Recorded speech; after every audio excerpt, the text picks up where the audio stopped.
স্বরাষ্ট্রমন্ত্রী সালাউদ্দিন আহমেদ বলেছেন, সংস্কারের বাহানায় যদি নির্বাচন না হয় সেজন্য নির্বাচনের স্বার্থে সে সময় তারা কিছু বলেননি। অন্তর্বর্তী সরকারের কাছ থেকে তাদের নির্বাচন আদায় করে নিতে হয়েছে। এদিকে বিরোধী দলীয় উপনেতা ডাক্তার সৈয়দ আবদুল্লাহ মোহাম্মদ তাহের দাবি করেছেন, তারা জামাত করেন কিন্তু রাজাকার আলবদর ছিলেন না। আহমেদ সরওয়ারের রিপোর্ট। ত্রয়োদশ সংসদের উদ্বোধনী অধিবেশনের শেষ দিন আজ। দুপুরের বিরতির পর বিকালে সংসদের অধিবেশন শুরু হলে রাষ্ট্রপতির ভাষণের উপর ধন্যবাদ প্রস্তাবের আলোচনায় অংশ নেন সংসদের সরকার ও বিরোধী দলের নেতারা। আলোচনায় স্বরাষ্ট্রমন্ত্রী সালাউদ্দিন আহমেদ বলেন, ২৬-এর নির্বাচন বিশ্ব স্বীকৃত, এটি একটি ঐতিহাসিক নির্বাচন। তিনি বলেন, বিএনপি সংস্কারের অনেক বিষয়ে একমত হলেও সেসব জুলাই সনদে আসেনি। আমি আসলে কিছু কথা বললে হয়তো অনেকে অন্যভাবে নেবে। এই ইন্টারিম গভর্নমেন্টটা ছিল ভিতরে বাইরে দুই দলের সমর্থনে। তো এক দল ছিল যমুনার অভ্যন্তরে, আর একটা দল ছিল যমুনাকে কিনারে। তো মাননীয় স্পিকার,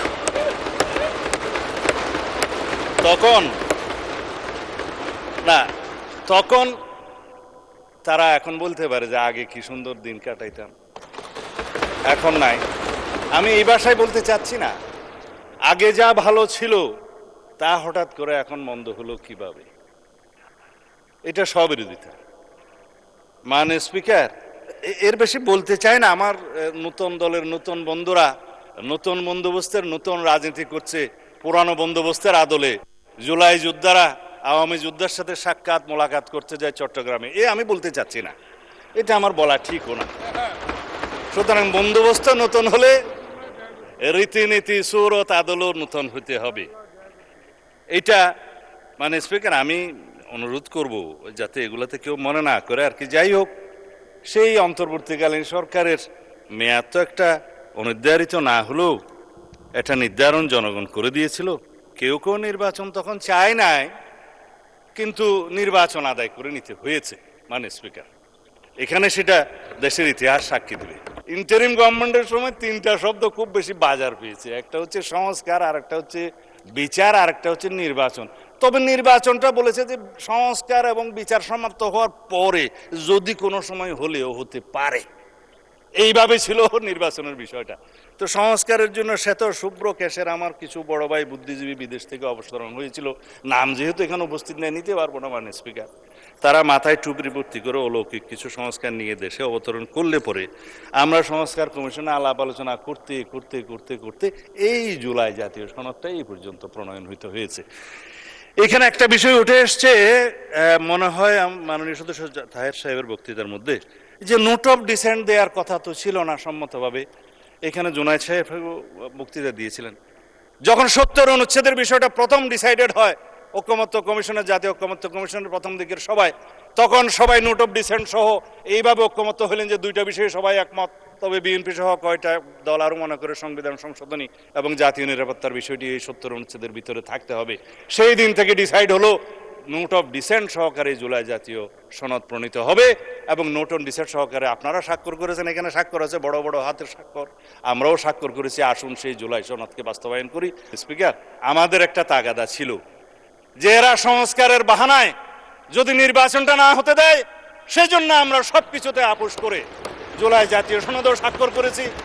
আমরা একত্রিত হয়েছি, সমঝোতা হয়েছে, এবং নির্বাচনের স্বার্থে আমরা অনেক কথা বলি নাই। যখন অবৈধ এই যে আনকনস্টিটিউশনাল এক্সট্রা কনস্টিটিউশনাল অর্ডারটা প্রেসিডেন্ট জারি করলেন, আমরা ফুল বডি স্ট্যান্ডিং কমিটি আমরা প্রেস ব্রিফিং করে গুলশান অফিসে বলেছি যে বিএনপি এবং অন্যান্য আমাদের সাথে যারা আছে যুগপৎ আন্দোলনে, তারা আমরা কেউ জুলাই জাতীয় সনদের বাইরে অন্য কিছু মানতে রাজি না। আলোচনায় সংসদ সদস্য গয়েশ্বরচন্দ্র রায় বলেন, জুলাই আগস্টের আন্দোলনের সব পর্যায়ে বিএনপির সর্বাত্মক সহযোগিতা ছিল।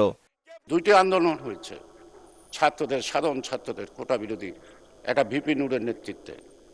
পরবর্তী পর্যায়ে আজকে যারা এখানে মাননীয় সংসদ সদস্য হিসেবে আছেন, যারা সেদিন ডিবি হিসেবে আটক ছিলেন, আপনাদের সাথে বিএনপির অনেক নেতা আটক ছিল। আপনারা আন্দোলন শুরু করার পর ৪ঠা জুলাই আমাদের নেতা জনাব তারেক রহমান বৃহস্পতিবার সন্ধ্যা ৬টায় জরুরি সভা ডাকলেন। সেই জরুরি সভায় আমরা অনেক বিচার বিশ্লেষণ করে আমরা এতদিন সাধারণ ছাত্রদেরকে আকৃষ্ট করতে পারিনি আমাদের আন্দোলনে। সেই কারণে আমরা ভাবলাম দায়িত্বশীল গণতান্ত্রিক দল হিসেবে বিএনপিকে অবশ্যই তাদেরকে সমর্থন দিতে হবে। 7:30টায় আপনারা প্রেস নোট পেয়েছেন, সেই প্রেস নোটে আপনারা প্রথম নৈতিক সমর্থন দিলাম এই বৈষম্য বিরোধী আন্দোলনের পক্ষে, আন্দোলনের পক্ষে। যেদিন আপনারা ঢাকা মার্চ দিলেন সেদিন আমরা তড়িৎ সিদ্ধান্ত নিলাম। সিদ্ধান্ত নিয়ে আমরা ঘোষণা করলাম সর্বাত্মক সহযোগিতা। মাননীয় স্পিকার, যারা সংসদে আসছেন তারাই বৈষম্য বিরোধী আন্দোলন করছেন। আপনাদের সহকর্মী প্রাইভেট ইউনিভার্সিটির ছাত্র, কলেজ, কিশোর কিশোরীরা আপনাদের সাথে আন্দোলন করে নাই? করেছে। আপনাদের সাথে ডিবি অফিসে অ্যাডভোকেট নিপুণ রায়চৌধুরী আটক ছিল না? ছিল। আমরা তো দাবি করি না। এটা বলা হয় রণনীতি, রণকৌশল। রণনীতিটা আমার ফেসিবাদকে হাত থেকে মুক্ত হইতে হবে। রণকৌশলটা অবস্থার পরিপ্রেক্ষিতে পরিবর্তনশীল হবে, প্রেক্ষাপটের পরিবর্তন হবে, জলবায়ুর পরিবর্তন হবে, রাজনৈতিক ভাবনার পরিবর্তন হবে, নতুন প্রজন্মের নতুন নতুন আকাঙ্ক্ষার সৃষ্টি হবে। সেই আকাঙ্ক্ষাকে আমাদেরকে অ্যাড্রেস করতে হবে অতীতের অভিজ্ঞতার আলোকে। আমরা অতীত থেকে বর্তমান আছি, বর্তমান থেকে ভবিষ্যতে যাব। আমরা অতীতকে ভুলেও থাকবো না, আবার অতীতকে আঁকড়েও থাকতে পারবো না। কারণ আমাদেরকে একজন গ্লোবালাইজেশন, আজকে পৃথিবীর সাথে আমাদেরকে চলতে হবে। আমাদের সকলের সাথে অর্থনৈতিক কারণে বন্ধুত্ব থাকবে, কিন্তু দাসত্ব থাকবে না। আমরা প্রতিবেশীর সাথে বন্ধুত্ব করব তো, কিন্তু স্বামী স্ত্রীর সম্পর্ক না, সমমর্যাদার ভিত্তিতে। স্বাধীন বাংলাদেশ, সার্বভৌম বাংলাদেশ আমার জাতীয় স্বার্থকে বিসর্জন দিয়ে নয়।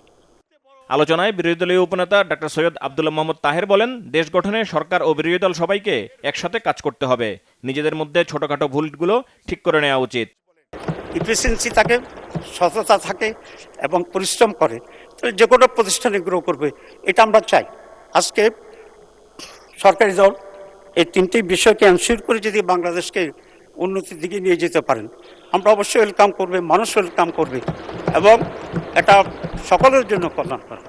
সুতরাং আমরা ওইদিকে অগ্রসর হই। রাজাকার আলবরদের কথা বলছেন, this are very dead issue. কেন বলছি? আজকে এই যে আমরা এখানে বসে আছি, আমরা তোকে রাজাকার ছিলাম না, আমরা তোকে আলবদর ছিলাম না। We are the leadership in Jamaat Islam.